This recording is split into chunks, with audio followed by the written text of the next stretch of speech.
अस्सलाम वालेकुम my YouTube family, welcome back to my channel. आप सबको मेरी तरफ से बहुत ज़्यादा रमज़ान मुबारक। क्योंकि हो सकता है जब आपको ये वीडियो मिले तो मैं रमज़ान जो है वो स्टार्ट हो जाए, क्योंकि आज से तो सऊदीया, दुबई, हर जगह में रमज़ान स्टार्ट हो गए हैं। तो मैंने कहा चले आप सबको इकट्ठा ही विश कर देती हूँ।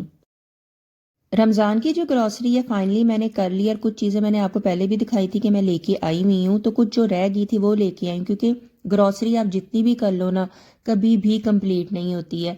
शूट मैंने वहाँ पे इसलिए नहीं किया क्योंकि मेरी तबीयत नासाज है और दिल भी नहीं कर रहा था कि कुछ भी शूट करूँ। तो मैंने यही सोचा जो भी लूँगी घर जाके आप लोगों को दिखा दूँगी।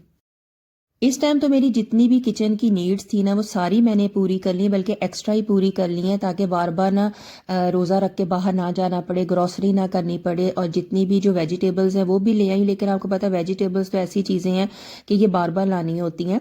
तो यहाँ पे मैं घी लेके आई थी, क्योंकि इस बार हम लोग घी के पराठे बनाएंगे। मेरे बच्चों को घी के पराठे बहुत ज़्यादा पसंद है और क्रिस्पी भी बहुत बनते हैं।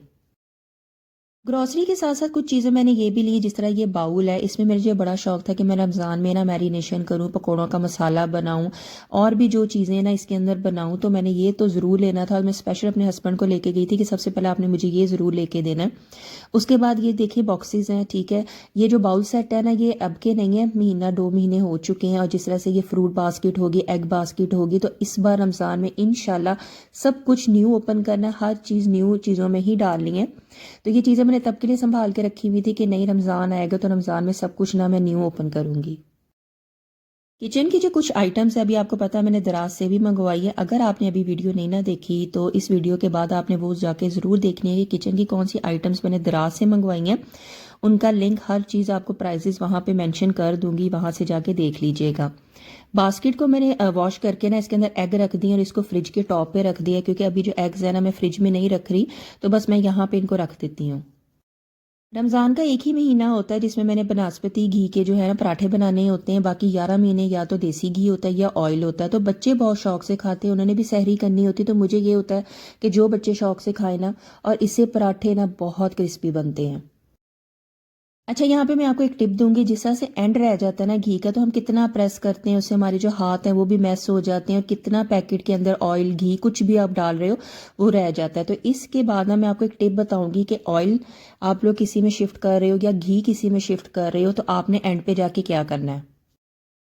और ये देखें जो किचन की कैबिनेट्स होती है ना, उसके साथ मैंने इसको लगा के ना साथ ही नीचे बॉक्स रखा होता है। जितना भी अंदर उसका रह जाता है ना वो सारा बाहर निकल आता है, क्योंकि आपको पता है कि ऑयल हो या घी हो कितने एक्सपेंसिव हैं। तो बिल्कुल भी किसी चीज़ को आपने वेस्ट नहीं करना। और ये देखें अंदर से कितना ज़्यादा निकल रहा है।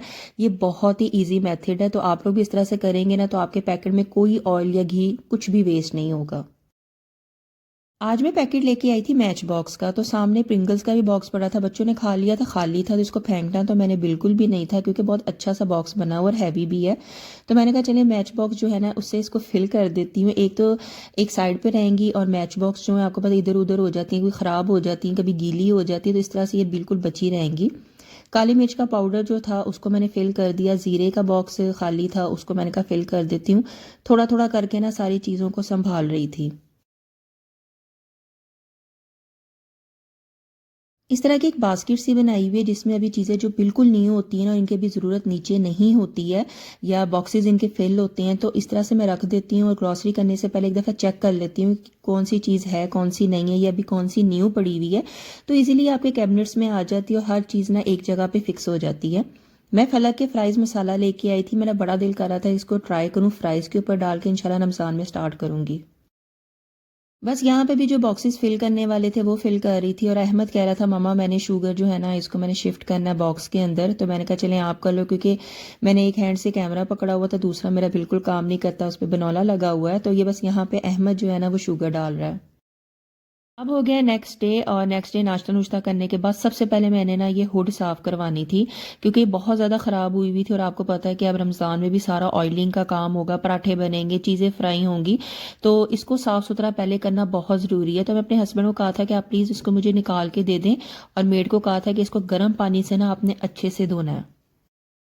किचन में कुछ भी हो जिस पे ग्रीस लगी हो या उस पे ऑयल लगा हो, ठीक है ना, उसको आपने गर्म पानी से वॉश करवाना है, सरफ से, ठीक है, फेरी से नहीं, डिश वॉश लिक्विड से नहीं। जिस तरह से आप गर्म पानी के ऊपर सरफ डालेंगे ना, ऐसे चमकेंगे, ज़्यादा मेहनत करने की भी ज़रूरत नहीं होगी।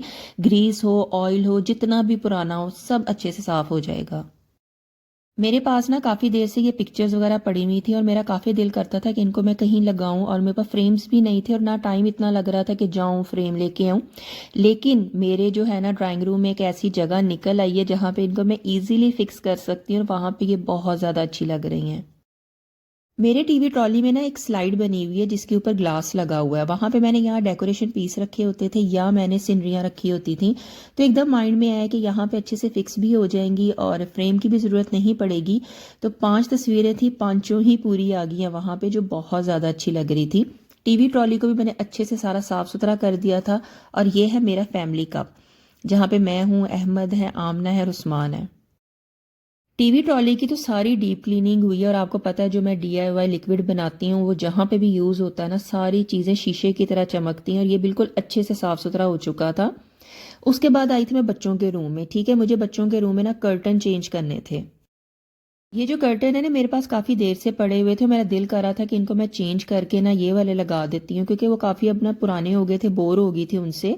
तो बस यहाँ पे कर्टन चेंज करने थे। बच्चों के रूम की डीप क्लीनिंग इसलिए नहीं होती है क्योंकि ये यूज़ ही नहीं होता, बच्चे हमारे साथ जो है वो रूम शेयर करते हैं, इस वजह से इस रूम को ना डीप क्लीनिंग की ज़रूरत होती नहीं है।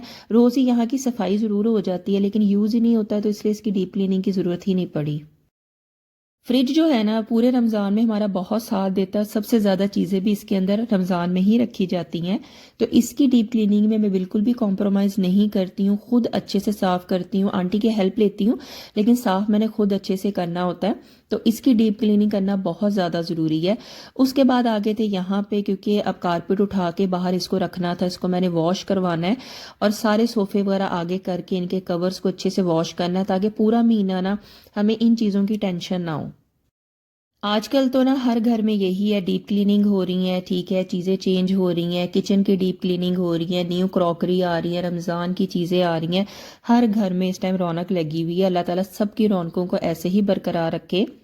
और आप लोगों ने मुझे भी प्लीज़ दुआओं में याद रखना है, ठीक है, और जितना हो सकता है इबादत करनी है। खाना पीना भी हम पे फ़र्ज़ है कि हम अच्छा अच्छा खाना बनाएं, अपनी फैमिलियों को खिलाएं, लेकिन इबादत में तो बिल्कुल भी ना किसी चीज़ की भी कोताही नहीं करनी है। सबसे मुश्किल टास्क जो है ना वो हाउसवाइफ के लिए होता है कि उसने सुबह सहरी भी करनी होती है, नमाज भी पढ़नी होती है, फिर बच्चों को स्कूल भेजना होता है, उनका लंच वगैरह बनाना होता है, फिर उठ के फिर नमाज वगैरह पढ़ना होता है, कुरान पढ़ना होता है, फिर आपने इफ्तारी की तैयारी करनी है। तो अगर हम लोग 15-20 दिन पहले ही, रमज़ान आने से पहले, इन चीज़ों की तैयारी कर लेना तो बिल्कुल भी बर्डन नहीं पड़ता। कुछ चीज़ें जो हैं अगर आप पहले ही रमज़ान की प्रिपरेशन स्टार्ट कर दें, जो आपको लगता है ये हमारे लिए बहुत ज़्यादा टाइम लेके जाएगा, किचन में इसमें बहुत टाइम लग जाएगा, इसको बनाने में टाइम लग जाएगा, तो उन चीज़ों की या पहले मैरिनेशन कर लिया करें, या उनको पहले ही ऑलरेडी जो वेजिटेबल्स होती है ना उनको कट करके रख लिया करें, उनको फ्रीज़ कर लिया करें। मेरी जो हेल्पर है ना उन्होंने भी फास्ट वगैरह रखने होते, तो मुझे उनका भी बहुत ज़्यादा ख्याल करना पड़ेगा कि उनसे ज़्यादा काम ना करवाऊँ, ठीक है ना। जितना हो सकता है, मैं उनको यही कह रही थी कि जितना हो सकता है आप रमज़ान से पहले पहले जो है ना हर चीज़ हम लोग कर लेते हैं, कि बाद में आपको भी कोई मुश्किल ना हो, मुझे भी कोई मुश्किल ना हो। और मैं नहीं चाहती कि रोज़ा रख के, मुझे पता है कि उन्होंने रोज़ा रखा हुआ है, तो मैं उनसे इतने ज़्यादा काम करवाऊँ। तो इन चीज़ों में आपको अपने हेल्पर का भी काफ़ी ख्याल करना पड़ता है। तो इस वजह से ना मेरी 100 में से आप ये कह लें कि 80% सारी जो रमज़ान की तैयारियां ना सब कुछ कंप्लीट है। डीप क्लीनिंग भी सारे घर की मेरी हो चुकी है, रमज़ान की भी जो है ना ग्रॉसरी हो चुकी है। 100% तो अभी नहीं हुई है, क्योंकि कुछ ना कुछ फिर भी दरमियान में मिस हो जाता है, और सब्जियां वगैरह ये तो चलती रहती हैं, ये तो आती होती रहती हैं। बाकी जितना भी था ना, मैंने कोशिश यही की है कि 15 से 20 दिन की जो है ना ग्रॉसरी कर लो, लेकिन कुछ ना कुछ दरमियान में फिर भी मिस हो जाएगा। तो अगर आपको मेरी आज की वीडियो अच्छी लगी, मेरे चैनल को सब्सक्राइब करना, वीडियो को लाइक कर देना, और जो मैंने दराज से चीज़ें मंगवाई हैं किचन के लिए वो वीडियो आपने बिल्कुल भी स्किप नहीं करनी, या आपको ऊपर डिस्क्रिप्शन में मिल जाएगी, या मैं एंड पे ना उसका लिंक दे दूंगी, तो वो भी आपने ज़रूर जाके देखनी है। तो अपना ख्याल रखें, मुझे दुआओं में बहुत याद रखें। अल्लाह हाफिज़।